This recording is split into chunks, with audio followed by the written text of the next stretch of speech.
बच्चों मैं आपसे बात करने जा रहा हूँ about question number 45 of NPO.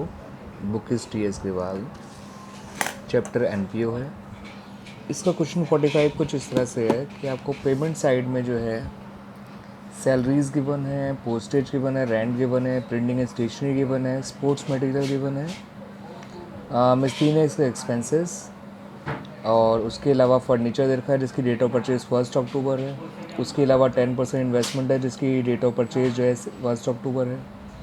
उसके अलावा क्लोजिंग बैलेंस ऑफ कैश दे रखा है आपको। रिसिट साइड में आपको ओपनिंग बैलेंस दे रखा है कैश का। उसके अलावा सब्सक्रिप्शन दे रखा है जो आपको कुछ पिछले साल का दे रखा है 16-17 का, कुछ करंट ईयर का और कुछ नेक्स्ट ईयर का दे रखा है। उसके अलावा डोनेशन है जो बिलियर्ड टेबल से जुड़ा हुआ है, यानी स्पेसिफिक डोनेशन है। उसके अलावा एंट्रेंस फीस दे रखी है और सेल और न्यूज़पेपर दिया हुआ है आपको।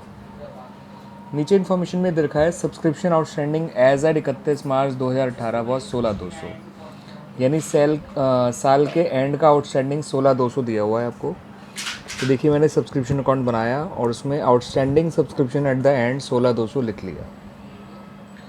फिर नीचे लिखा है आपका ₹1200 is still in arrear for 16-17। इसका मतलब होता है पिछले साल के 1,200 रुपये अब भी बाकी हैं देने के लिए। तो आप देखिए रिसिट साइड में पिछले साल के सब्सक्रिप्शन रिसीव 1,500 थे।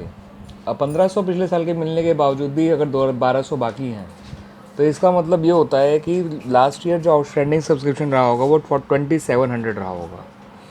देखिए यही कारण है कि मैंने सब्सक्रिप्शन को जो है लिखा है यहाँ पे to balance brought down, outstanding subscription वो 2,700 लिखा है। फिर जो है इस साल आपको जो सब्सक्रिप्शन अगले साल का मिला है उसे advance subscription at the end के नाम से लिख लिया। जितना टोटल सब्सक्रिप्शन मिला है वो 63,300 वो बाय बैंक के नाम से लिख लिया। ठीक है, जो outstanding subscription at the end था उन्हें लिखा हुआ ही है, जिसमें से 1,200 पिछले साल के, 15,000 इस साल के, लेकिन टोटल आउटस्टैंडिंग बाहर लिखा अमाउंट वाले कॉलम में। तो इस तरह से क्या है कि आपका ओपनिंग वो दे गिवन नहीं है, ओपनिंग एडवांस, तो उसे ज़ीरो मान लीजिए। तो आपका जो है total subscription income of current year निकल आई, यानी 17-18 की, दैट इज़ 75,000। इस 75,000 को हमने इनकम साइड में लिख दिया। तो जो हमारी एडिशनल इन्फॉर्मेशन थी दो, वो हमारी कंप्लीट हो गई। उससे जुड़ा हुआ जो है दोनों पॉइंट थे, हमने आउटस्टैंडिंग सब्सक्रिप्शन वगैरह सब लिख लिया। तो देखिए जो आउटस्टैंडिंग सब्सक्रिप्शन द एंड है वो क्लोजिंग बैलेंस शीट में शो किया जाएगा एसेट साइड। जो बिगनिंग है वो ओपनिंग बैलेंस शीट में शो किया गया एसेट साइड। जो अगले साल का एडवांस है वो शो किया गया क्लोजिंग बैलेंस शीट में लायबिलिटी साइड। ओपनिंग एडवांस था नहीं, अगर होता तो यहाँ लिखते ओपनिंग बैलेंस शीट में, और जितना इनकम वाला पार्ट है वो यहाँ लिख दिया। ये रिसीव पेमेंट अकाउंट में ऑलरेडी लिखा हुआ है ही। तो इस तरह से सब्सक्रिप्शन का पूरा ट्रीटमेंट हो गया जहाँ जहाँ उसको जाना चाहिए था। अब बात करते हैं हम थर्ड पॉइंट की। आपको स्पोर्ट्स मटेरियल का ओपनिंग स्टॉक भी गिवन है और क्लोजिंग स्टॉक भी गिवन है। तो स्पोर्ट्स मटेरियल का ओपनिंग स्टॉक ओपनिंग के एसेट में आ जाएगा, आप देख सकते हैं जो हमने ओपनिंग बैलेंस शीट बनाई है उसमें उसका ओपनिंग स्टॉक 3,000 लिखा हुआ है, और क्लोजिंग बैलेंस शीट में क्लोजिंग स्टॉक लिखा हुआ है 4,500 रुपये। और स्पोर्ट्स मटेरियल कंज्यूम निकालने के लिए पेमेंट साइड में स्पोर्ट्स मटेरियल दे रखा था, उसमें हमने क्या करा, जो ओपनिंग स्टॉक का स्पोर्ट्स मटेरियल है उसको ऐड कर दिया और क्लोजिंग स्टॉक को माइनस कर दिया। तो जब भी स्पोर्ट्स मटेरियल कंज्यूम निकालना और सिर्फ स्टॉक दे रखा हो तो ओपनिंग स्टॉक प्लस करा जाता है, क्लोजिंग स्टॉक माइनस किया जाता है। इससे आपका स्पोर्ट्स मटेरियल कंज्यूम 10,000 निकल के आ गया। फिर जो है थर्ड पॉइंट आपका कंप्लीट हो गया। Now come to the fourth point. Fourth point में क्या है कि फर्नीचर पर 10% डेप्रिसिएशन चार्ज करना है। फर्नीचर था 20,000 का जो अक्टूबर में ख़रीदा गया है, यानी अगर उसमें डेप्रिसिएशन लगाओगे तो आपको आधे साल का लगाना पड़ेगा। 20,000 का फर्नीचर है, 10% डेप्रिसिएशन होता है 2,000 और आधे साल का हो गया 1,000 रुपये। तो जो आपने डेप्रिसिएशन फर्नीचर पर चार्ज किया वो 1,000 आना चाहिए। अब फर्नीचर को कि इसी साल ख़रीदा गया था तो इसलिए इसका ओपनिंग बैलेंस शीट में कोई मतलब नहीं है। हमने जितना फर्नीचर बच गया डेप्रिसिएशन लगाने के बाद वो क्लोजिंग बैलेंस शीट में लिख दिया। तो इस तरह से हमारे नीचे के चारों पॉइंट कंप्लीट हो गए। अब हम ऊपर की चीज़ें देखते हैं। सबसे पहले चीज़ देखिए salaries.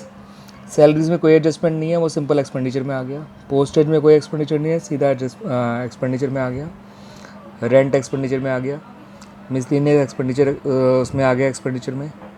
Printing and stationery expenditure में आ गया। ये हम डिस्कस कर चुके हैं, एंट्रेंस फीस का कोई एडजस्टमेंट नहीं है, इनकम में आ गया। सेल और न्यूज़पेपर या मैगजीन्स इनकम में आ गया।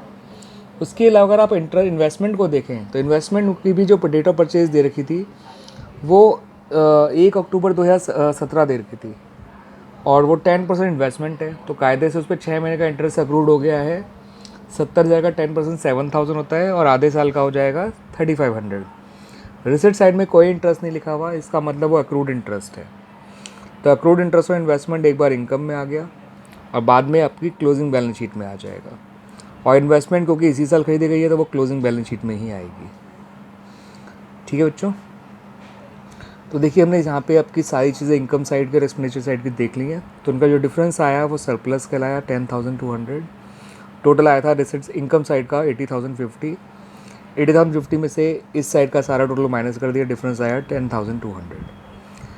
ओपनिंग बैलेंस शीट में हमने आपको बताया ही था आउटस्टैंडिंग सब्सक्रिप्शन कहाँ से लिखा, स्पोर्ट्स मेडल। कैश या रिसेंट पेमेंट अकाउंट का ओपनिंग बैलेंस था वो लिखा गया। ठीक है, लायबिलिटी साइड में कुछ नहीं था, तो जो भी बैलेंसिंग फिगर है वो कैपिटल फंड आ गया आपका at the beginning of the year, balancing figure. अब इस कैपिटल फंड को में सरप्लस को जोड़कर हमने यहाँ लिख दिया। जो डोनेशन मिला था बिलियर टेबल के लिए वो हमने लायबिलिटी साइड में लिख दिया। एडवांस सब्सक्रिप्शन मैंने आपको बता ही दिया था। इस साइड ये 3 चीज़ें ही आएंगी। अब outstanding subscription at the end आपको बता ही दिया था मैंने। स्पोर्ट्स में क्लोजिंग स्टॉक बता ही दिया। ये कैश का क्लोजिंग बैलेंस है। ये फर्नीचर जो इसी साल खरीदा गया था उसमें डेप्रिसिएशन हटा के लिखा गया, पीसीआर में से 1000। ये 70,000 की इन्वेस्टमेंट जो इसी साल खरीदी है वो लिखी गई, और ये उसका अक्रूड इंटरेस्ट निकाल के रखा गया। इस तरह से जो है आपकी क्लोजिंग बैलेंस शीट मैच कर जाएगी। 140,200 140,200 आपका टोटल आ गया। तो वैसे तो इस क्वेश्चन में सिर्फ इनकम एंड एक्सपेंडिचर अकाउंट मांगा था, लेकिन मैंने इस प्रैक्टिस के लिए इसके अंदर सब चीज़ बनवा दी है आपसे। ओपनिंग बैलेंस शीट भी, क्लोजिंग बैलेंस शीट भी, इनकम एंड एक्सपेंडिचर अकाउंट भी, और सब्सक्रिप्शन अकाउंट भी बना लिया है। ठीक है बच्चों, आई होप आपको ये क्वेश्चन समझ में आया होगा, और इट्स अ गुड क्वेश्चन। आप इसको इंपॉर्टेंट क्वेश्चन भी मार्क कर सकते हैं। स्पेशली इसमें सब्सक्रिप्शन के पॉइंट का ट्रीटमेंट काफ़ी अच्छा है। Outstanding subscription at the beginning ढूंढने के लिए जो है वो ध्यान रखना है कि पिछले साल का 1,500 मिला है और 1,200 अब भी बाकी है, तो आउटस्टैंडिंग एट द बिगनिंग 2,700 रहा होगा। Outstanding at the end clearly 16,200 बता रखा था। आप समझना चाहें तो उसमें अपनी क्लैरिटी के लिए समझ जाइए कि 1,200 पिछले साल के होंगे, 15,000 इस साल के, लेकिन बैलेंस शीट में जो शो करोगे वो 16,200 ही शो करोगे। जितना सब्सक्रिप्शन अगले साल का मिला था उसे एडवांस एंड के तौर पे लिख दिया, जितना टोटल मिला था वो बाय बैंक लिख दिया। एडवांस बिगनिंग गिवन नहीं था तो 0 मान लिया, उससे आपकी सब्सक्रिप्शन इनकम आ गई जो यहाँ डाल दी गई थी। स्पोर्ट्स मिल का ओपनिंग और क्लोजिंग स्टॉक, ओपनिंग यहाँ आ गया, क्लोजिंग यहाँ आ गया, और स्पोर्ट्स मेडल कंज्यूम निकालने के लिए ओपनिंग स्टॉक प्लस किया गया, क्लोजिंग स्टॉक माइनस किया गया। फर्नीचर इसी साल खरीदा गया था, उस पर डेप्रिसिएशन लगाया गया आधे साल का, तो वो डेप्रिसिएशन 1000 आया। और फर्नीचर इसी साल खरीदा इसलिए वो ओपनिंग में नहीं आया, क्लोजिंग में आया, डेप्रिसिएशन हटाने के बाद 19,000। इन्वेस्टमेंट भी इसी साल खरीदी गई थी तो सिर्फ क्लोजिंग बैलेंस शीट में आई, और उसका इंटरेस्ट निकाला 6 महीने का जो आया 3,500, मिला एक भी नहीं था, इसलिए सारा अक्रूड इंटरेस्ट के अंदर आ गया। और इस तरह से बच्चों ये क्वेश्चन हमारा कंप्लीट हो गया। आई होप बच्चों आपको ये क्वेश्चन का सॉल्यूशन अच्छी तरह समझ में आया होगा और आपको आगे वाले क्वेश्चंस करने में ये हेल्प भी करेगा। This is question number 45 of T.S.. Grewal. ठीक है, 2020 एडिशन। ये देख लीजिए बच्चों, ये है वो क्वेश्चन, आप क्लैरिटी के साथ देख सकते हैं। जो टी.एस. ग्रेवाल बुक से नहीं भी कर रहे हो, किसी और बुक से कर रहे हो, तो उस क्वेश्चन को देख के आप समझ सकते हैं सॉल्यूशन को और ढंग से। ये रिसिप्ट साइड थे, ये पेमेंट साइड है, अमाउंट्स देख लीजिए पेमेंट साइड के, और ये एडिशनल इन्फॉर्मेशंस हैं, आप देख सकते हैं। ये एडिशनल इन्फॉर्मेशंस पहली और दूसरी सब्सक्रिप्शन की थी, तीसरी स्पोर्ट्स मेडल का स्टॉक दे रखा है, चौथा डेप्रिसिएशन वाला पॉइंट है। ठीक है बच्चों, तो जिसके पास ये बुक नहीं भी है तो एटलीस्ट वो इस क्वेश्चन को देख सकता है और साथ साथ सॉल्यूशन समझ सकता है कि कैसे किया गया है। तो आई होप मेरा ये वीडियो जो है बच्चों आपको काफ़ी हेल्प करेगा in understanding and learning the concepts of this chapter. जब भी किसी चीज़ का स्टॉक दे रखा हो कंज्यूमर आइटम में, तो ओपनिंग स्टॉक प्लस करते हैं, क्लोजिंग स्टॉक माइनस करते हैं, इस बात का ध्यान रखिएगा कंज्यूम निकालने के लिए। और स्टॉक क्योंकि एसेट होता है तो वो ओपनिंग वाला ओपनिंग के एसेट में चला जाएगा, क्लोजिंग वाला क्लोजिंग के एसेट में चला जाएगा। उसके अलावा सब्सक्रिप्शन के जो आउटस्टैंडिंग एट द एंड है वो ध्यान रखिएगा, उसको हम जो है सब्सक्रिप्शन अकाउंट बना के डील करेंगे तो ज़्यादा आसान हो जाएगा। क्योंकि जब सब्सक्रिप्शन अकाउंट बना के करा जाता है तो आसानी से आप प्लेसमेंट कर सकते हैं इनकम एंड एक्सपेंडिचर अकाउंट में भी और साथ साथ बैलेंस शीट में भी। जितना टोटल सब्सक्रिप्शन मिला है उसको यहाँ लिख दीजिए बाय बैंक, जितना पिछले साल का मिला उसे यहाँ लिख दीजिए, जितना अगले साल का मिला है वो यहाँ लिख दीजिए, जितना इस साल का मिला है उसे इग्नोर कर दीजिए। अब नीचे लिखा था outstanding subscription at the end, साफ साफ लिखा हुआ था एज ऑन 31 मार्च 2018, तो वो सीधा सीधा यहाँ आ गया। फिर दूसरे पॉइंट ने आपको बता रखा था कि आउटस्टैंडिंग जो है पिछले साल का जो है 1200 रुपये अब भी बाकी है और हमें मिला था 1500 रुपये। इसका मतलब जो आउटस्टैंडिंग एट द बिगनिंग है वो 1500 नहीं 2700 होगा, क्योंकि 1500 मिलने के बाद भी आपका 1200 जो है बचा हुआ है, यानी आउटस्टैंडिंग एट द बिगनिंग 2700 है। अगर सेकंड पॉइंट नहीं दे रखा होता एडजस्टमेंट में तो आउटस्टैंडिंग एट द बिगनिंग 1500 ही माना जाता,